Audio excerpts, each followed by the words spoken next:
I finally figured out how to predict the 2025 Texas Rangers. Just ask yourself, what's the dumbest possible way this could go? And that's how it'll go.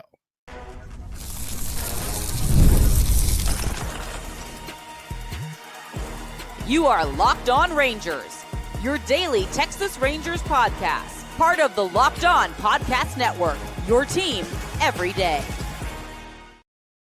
You are locked onto the Texas Rangers, the first and best daily Rangers podcast. I'm Bryce Patrick, a cripplingly addicted Texas Rangers fan, covering this team for 12 seasons, including all 7 as a founder and host of this podcast. Thank you all so much for making Locked On Rangers your first listen every single day. If not already, you can follow me on Twitter at Bryce Patrick. You can follow the show at Locked On Rangers. Hit subscribe on your favorite podcasting platform and on YouTube, where the best way you can help grow the show is to comment nearly any single thing below. Now, on today's show, we're talking about one of the dumbest losses of the year, just tied with a 67-way tie with every other dumb loss this year. The Jacob deGrom effect happening in a bad way for the Texas Rangers. And we're going to talk about minor league because there's not much more I can say about this dumb major league team. Before we get into this dumb major league team, today's episode is brought to you by FanDuel. Football season is around the corner. Visit the FanDuel app today and start planning your future bets now.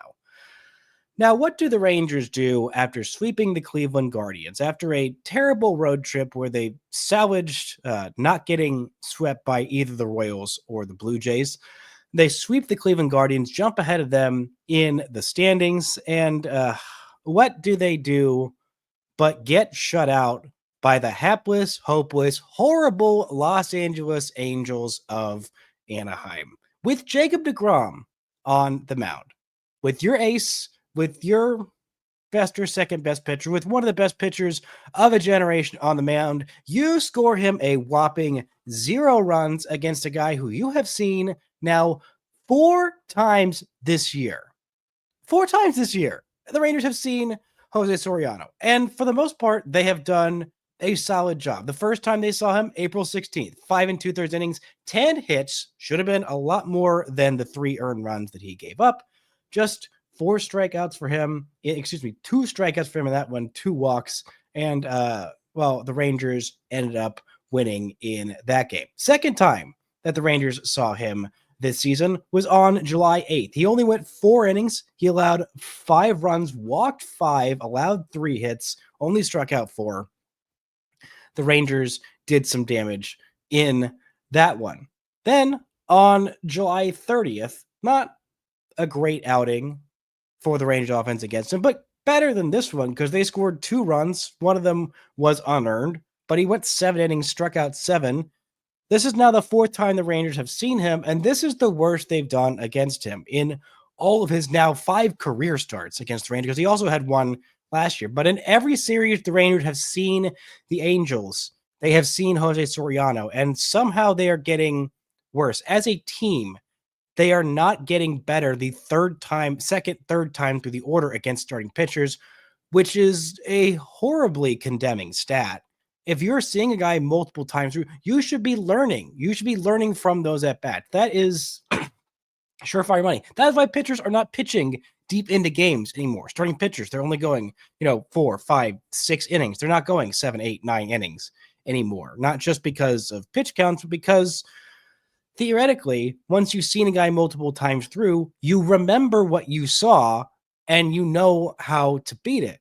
But this offense is so confusing. And after a really great weekend offensively against a really good pitching staff in the Cleveland Guardians, they said, hey, what if we just did nothing? Just absolutely nothing in this one. Just 5 hits for the Rangers this one, just 1 walk, and they struck out 10 times because, of course, they did. They didn't have a single base runner in the 8th or 9th inning because why would you? Why would you possibly have a single base runner against Brock Burke, guy who the Rangers just straight up gave away, or against Kenley Jansen, who was being used in a 4-run game, not a safe situation. So maybe the Rangers will get a luck there, and they won't see him 3 times in this series because they can't do anything against him. Jacob deGrom did his part, 5 innings, 3 runs, 2 runs, just 3 hits allowed in this one and 7 strikeouts. But the offense, when you don't do literally anything, You cannot expect to win a singular baseball game. You need at least one run. And well, the Rangers needed more than that. After the first pitch of the game, they were already down 1-0. deGrom really buckled down after that. First pitch homer to Zach freaking Neto, who has killed the Rangers this year. But alas, they could not do anything in this one. And this is just the stupidest possible outcome. I said on Monday's show, I said maybe this team's not dead. I don't know. I don't know anything watching this Texas Rangers squad, watching them rally back after being incredible this weekend against the Guardians, who they made look awful, against a team that is actually bad in the Los Angeles Angels of Anaheim, of California, of the United States of America, of North America, of Earth, of the Milky Way galaxy. They look like crap. They look like crap. This was not a situation where, oh, they're facing the best pitcher on earth. Oh my gosh, they're facing Tarek Skubal. What can you hope and pray to do against Tarek Skubal? This is Jose freaking Soriano. Yes, he's got some decent stuff, but this is a guy who walks the world. They worked one walk, and that was only very late in this game against him. He relies basically on just two fastballs, and all these guys who they got who are, fastball hitters. That was the issue with the Rangers apparently in 2024 is they didn't have fastball hitters. Well, their fastball hitters didn't do really anything against them. And Jock Peterson worked a single and struck out. Riley Telez went 0 for 2 with a strikeout in this one.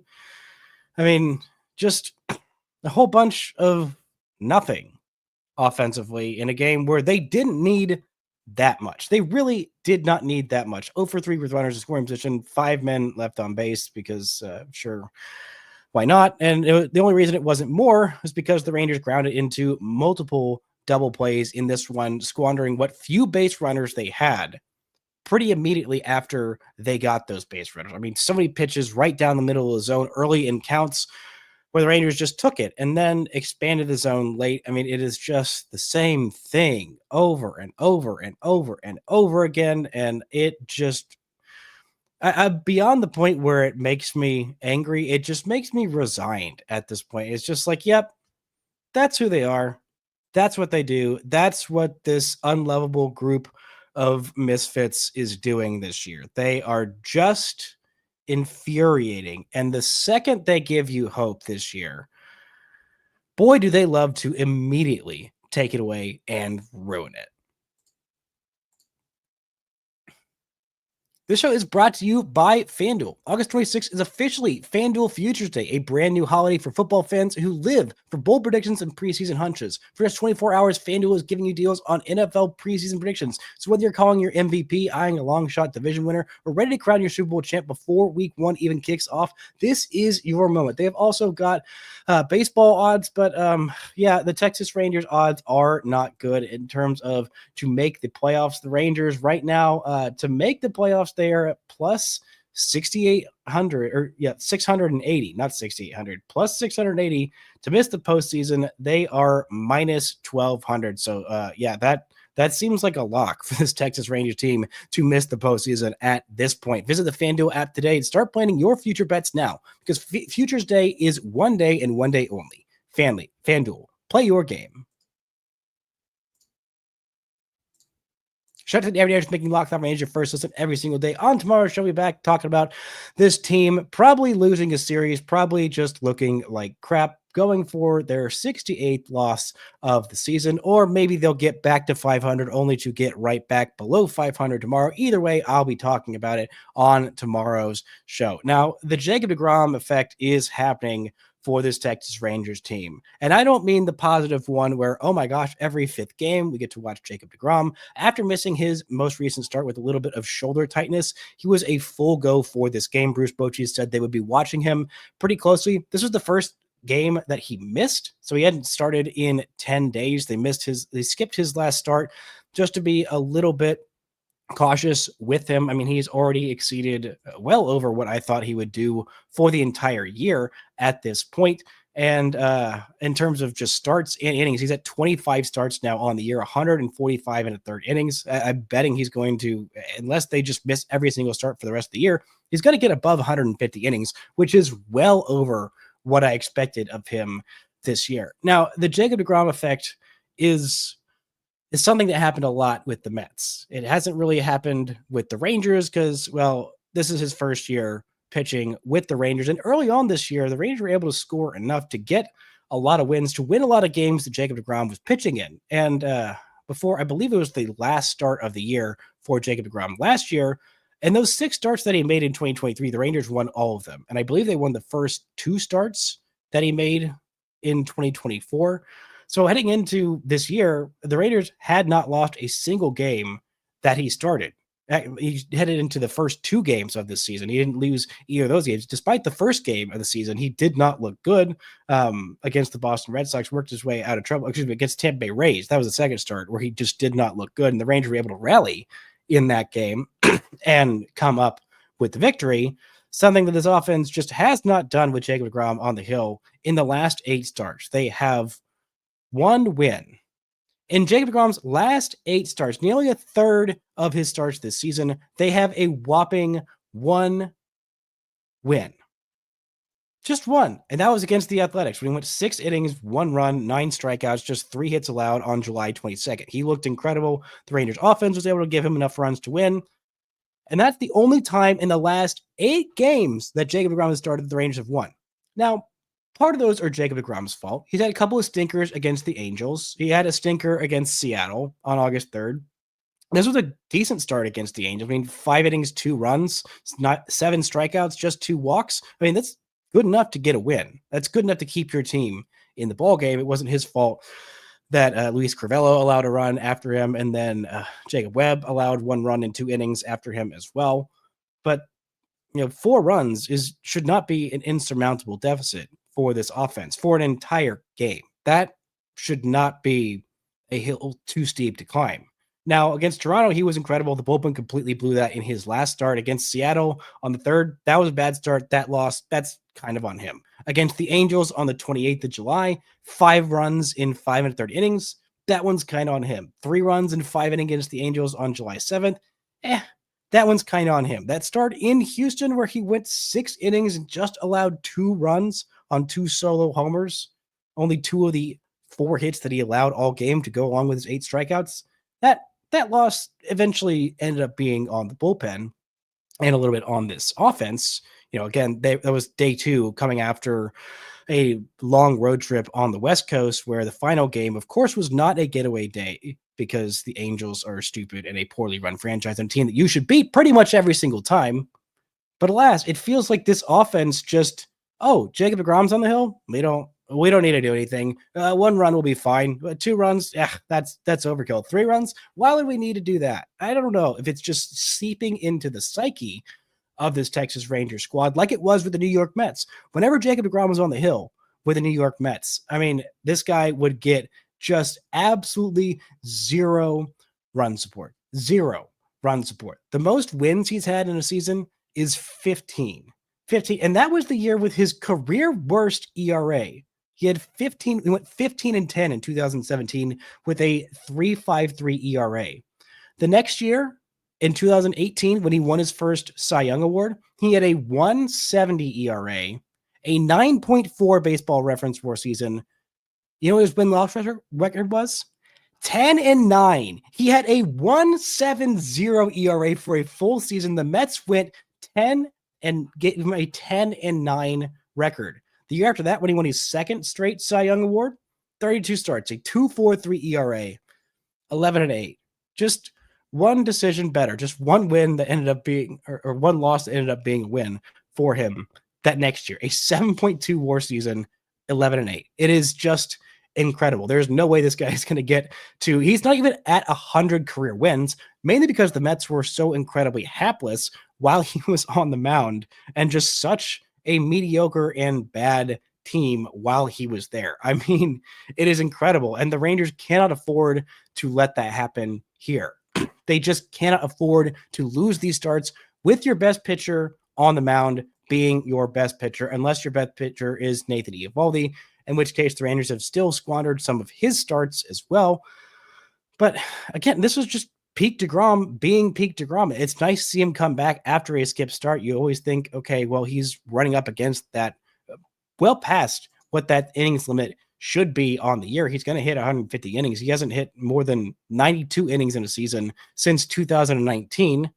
The last time he was fully healthy for a full season was 2020. He is the only pitcher on this Rangers rotation who has not hit the IL all year, outside of Patrick Corbin, which is just Patrick Corbin makes sense, him not hitting the IL. Maybe he will at some point from now until the end of the season.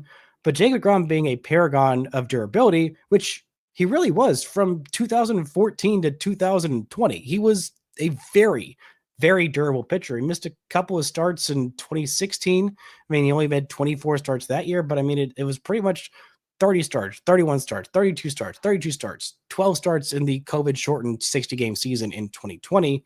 And then 2021 was when things started to go off the rails in terms of his health, because he was just redlining it to the limit of throwing every pitch 100, 101, 102, 117 billion miles an hour in 2021. And well, the results were incredible, but the durability was not. And he scaled it back a little bit this year, but he's still an incredible pitcher, and you cannot afford to lose these games. I mean, it's just stupid, the losses this Rangers team has. It's just stupid and inexcusable, and just shows a lack of I don't know what, lack of chutzpah, a lack of care, a lack of I don't know. I don't know at this point. I mean, it's just infuriating to watch the way they lose these games. Not just that they're losing. Okay, teams lose games. It happens. These are major league teams.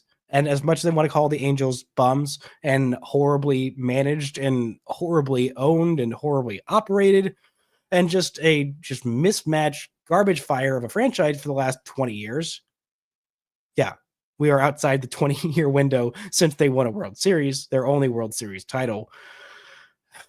They are just a bad team, but they are still a major league team. And the Rangers cannot seem to beat them as of late. They just keep beating themselves. They keep getting handed these opportunities to do something, and they cannot do anything about it. They would be within half a game of the Kansas City Royals, who got shut out by the Chicago White Sox last night. That was an easy chance for the Rangers to pick up some ground on the only team between them and that final spot in the wild card. But alas, they could not do it, because they cannot do, it seems like, anything right now. It is just an infuriating watch. And the only way to predict them is just say, what's the silliest, most ridiculous, infuriating way this baseball game could go?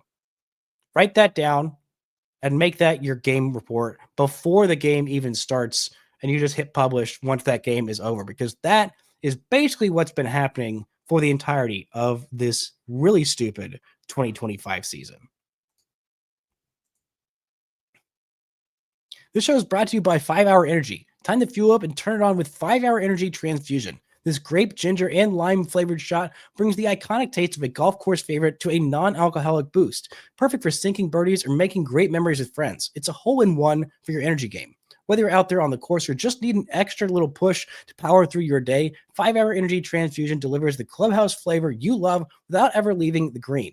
Golf is all about good times with good people and good flavors. The grape, ginger, lime flavor of 5 Hour Energy Transfusion gives you the best parts of your clubhouse go-to without leaving the course or chasing down that bev card. Now you can amp up the fun even more. Just buy, snap, and enter for a chance to win a dream golf trip for 2 to any golf tournament in the USA. Tee up that trip. Visit 5hewin.com for full rules and entry. No purchase necessary. Excludes the Master Tournament. Ends October 31st, 2025. Shout out to the Everydayers making Locked On Rangers your first listen every single day. After every single game, the Locked On Rangers postcast hosted by Jeff Biggs is here for you in your Locked On Rangers podcast feeds on YouTube and wherever you get your podcasts.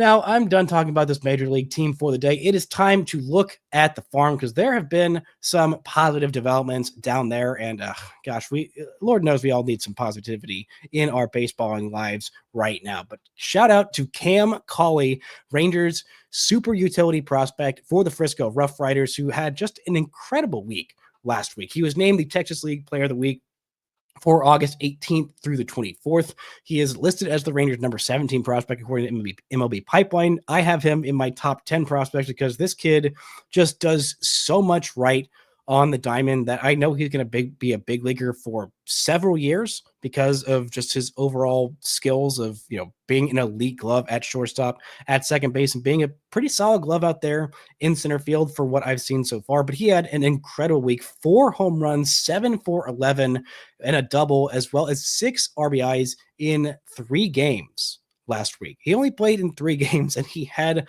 4 home runs. He went 3 for 4 with 3 home runs, a franchise record for the Frisco Rough Riders on Tuesday's game. He was the 5th ever Rough Riders player to have a 3-homer game. There was also one by, I believe, Abimelec Ortiz in what might have been his final game. No, that was his first game with the AAA Round Rock Express. But Cam Cauley just having an exceptional year so far this season. He has just been on fire as of late in the month of August. He has been really, really turning it on in that week. I mean, in July, he had a great month there, an 836 OPS, hit over 300 for the month, slugged 500 for that month, 3 home runs there, 16 RBIs, and 6 stolen bases in the month of July.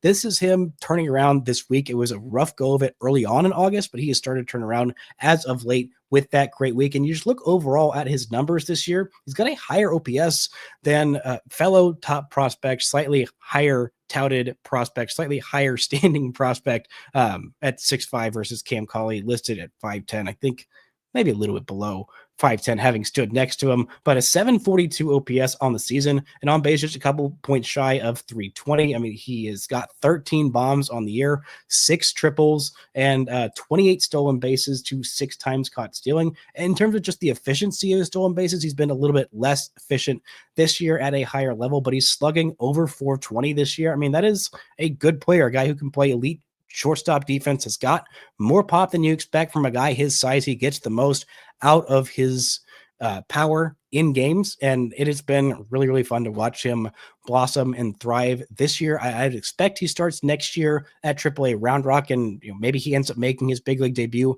at some point in 2025.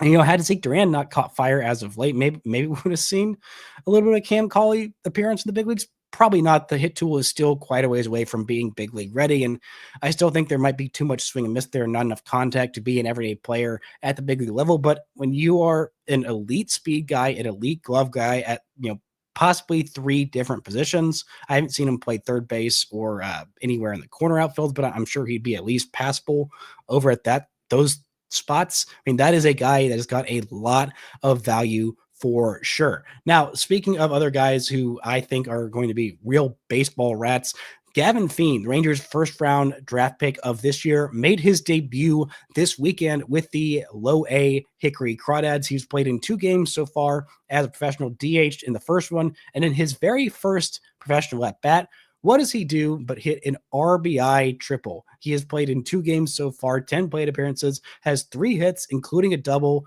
3 RBIs in that span. He has also scored 2 runs at that point, including one, which was the game-winning run while on third on, I believe, what was a grounder, just a heady play by Gavin Feen. He's played shortstop for one of the games, DH for the other games. He was listed as a third baseman. Some scouts thought maybe he ends up at first base at some point in his career, but the Rangers said, no.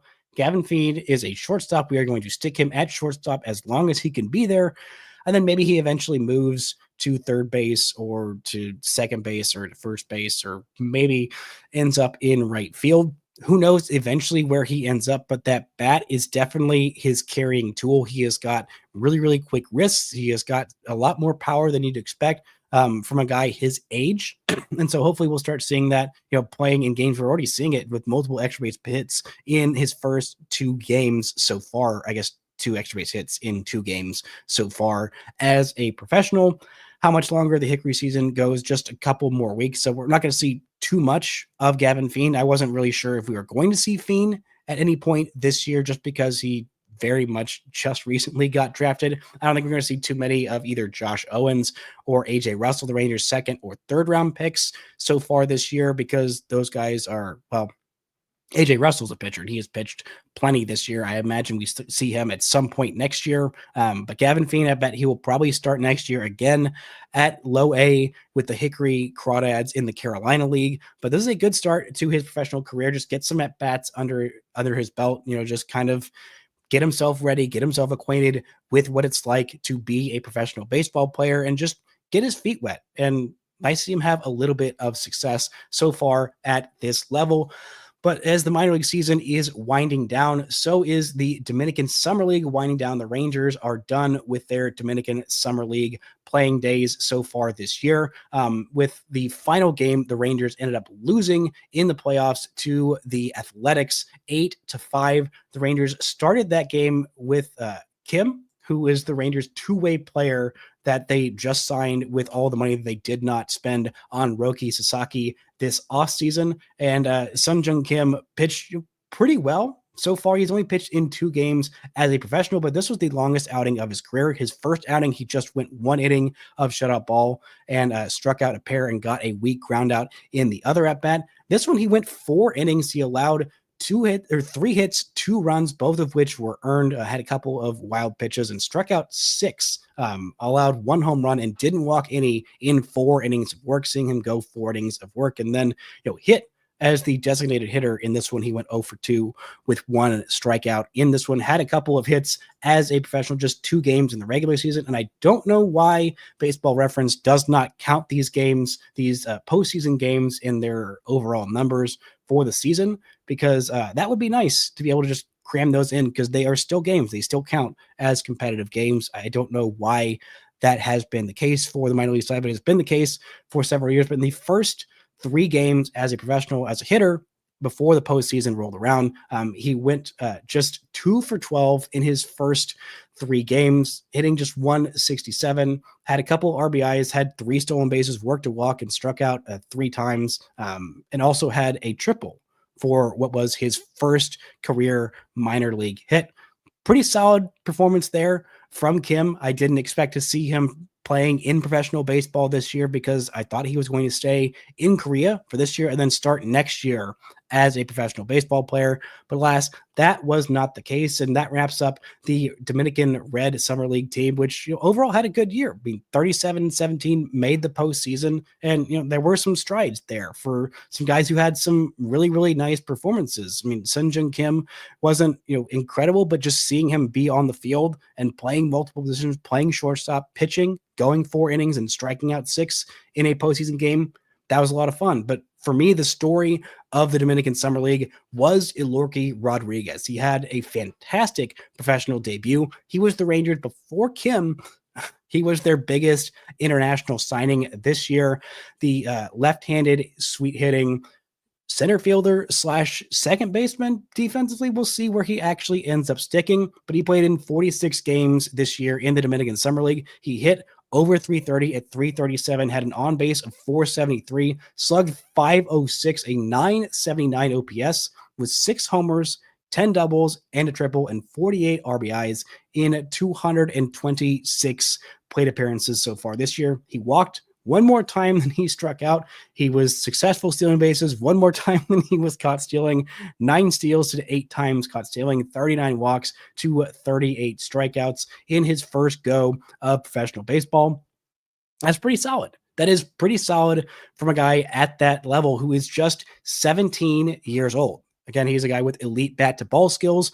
The power is still developing, but I mean, again, with him having 6 home runs at 17 years old in 46 games, that'll play. That will absolutely play. That is a good power production, and not to mention the triple and 10 doubles as well. It's not just the home run power that it is playing in. I mean, he gets really, really good back to ball skills. The swing decisions are pretty darn good for him at such a young age. And overall, there wasn't a whole lot more that stood out there. I mean, Santiago Almo, a 17-year-old who played in 46 games, he had an 875 OPS. Pretty solid for the year. Marco Agrudin, who's 19 years old, he played in 32 games. He had an OPS near 1100. He hit nearly 400 on base, just 3 points shy of 500. But again, he's 19 playing in the Dominican Summer League. I don't take that with as much, confidence of him being like, oh, look at this guy. He's got a 1100 OPS at a level. He's still pretty advanced for that age. And, the talent gap from 17 to 19, it jumps quite a bit at that age. But overall, pretty solid season for these guys in the Dominican Summer League. I'm excited to see what Alorque Rodriguez can do next year. I would anticipate he probably jumps up a level and goes to the Arizona Complex League, and we'll start to see more of how he does against a little bit more advanced pitching at that level. I wouldn't be surprised if Sun Jun Kim also jumps up a level. I mean, we'll see. He is still so young, and his development is going to be so unique with him being a legitimate two-way player and also playing a position while being a two-way player, not just a pitcher / designated hitter like we've seen from Shohei Ohtani in his big league career. I'm interested to see how it plays out. The Rangers clearly have a plan, and even though they aren't telling us what it is at the moment, I'm excited to see how it works out. That's going to do it for today's show. Thank y'all so much for listening and subscribing, and until next time, don't forget to enjoy baseball.